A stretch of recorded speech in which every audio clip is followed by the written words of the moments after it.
bienvenue à tous et à toutes. Une petite information ce jour concernant le Bitcoin. Vous n'êtes pas sans savoir qu'il est en train de s'envoler. Souvenez-vous, quand on vous en a parlé il y a plusieurs années de sa valeur initiale. Regardez ce que cette crypto-monnaie est devenue.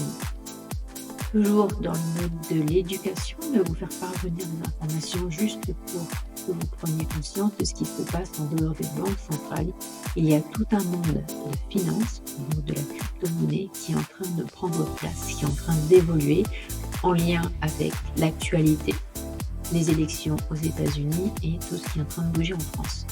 Donc ici, il n'est pas question de politique du tout, c'est juste de rester informé, de voir que les habitudes que l'on a au niveau de notre utilisation de la monnaie fiat, elle va aussi avancer par rapport à l'eurocoin.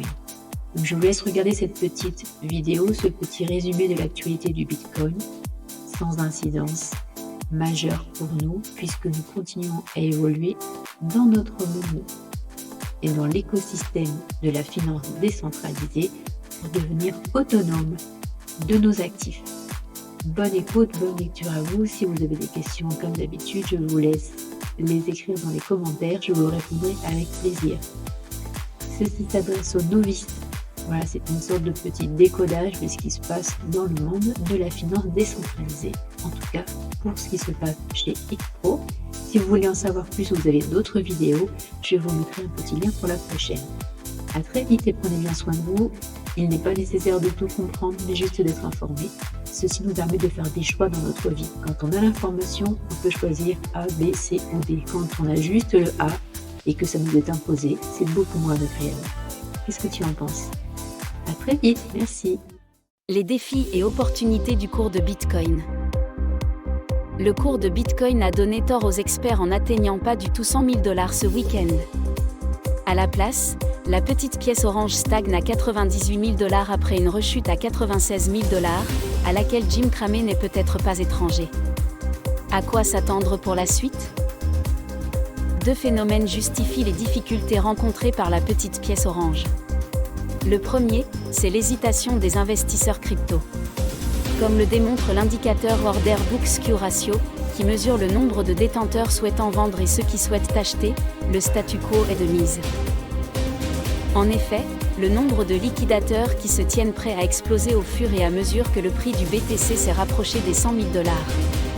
En d'autres termes, l'enthousiasme qui a suivi l'élection présidentielle américaine se fane et la moindre mauvaise nouvelle ou rechute pourrait mener à une grosse correction du Bitcoin. Quant aux liquidations, parlons-en. Celle-ci représente la seconde épine dans le pied du BTC car les experts en prédisent l'imminence. Selon Michael Van de Poppe, une chute à 85 000 $ se prépare. Avec la stagnation du jeton, beaucoup seront tentés de se tourner vers les altcoins, et donc de revendre leurs précieuses pièces. Avant de vous effrayer d'une rechute imminente, il est essentiel de jeter un coup d'œil aux analyses divergentes. Une chose est certaine, les dernières prédictions Bitcoin semblent rassurantes. Selon Ali Martinez, l'indicateur Supertrend est passé à la hausse, porté par un RSI favorable. Les 100 000 $ pourraient donc être franchis dans les 24 prochaines heures. Notons aussi que les baleines crypto continuent d'acheter à tour de bras et favorisent une nouvelle ascension du cours de Bitcoin.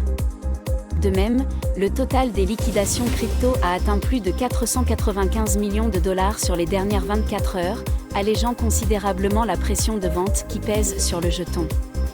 De quoi faire patienter les vendeurs jusqu'aux 100 000 $.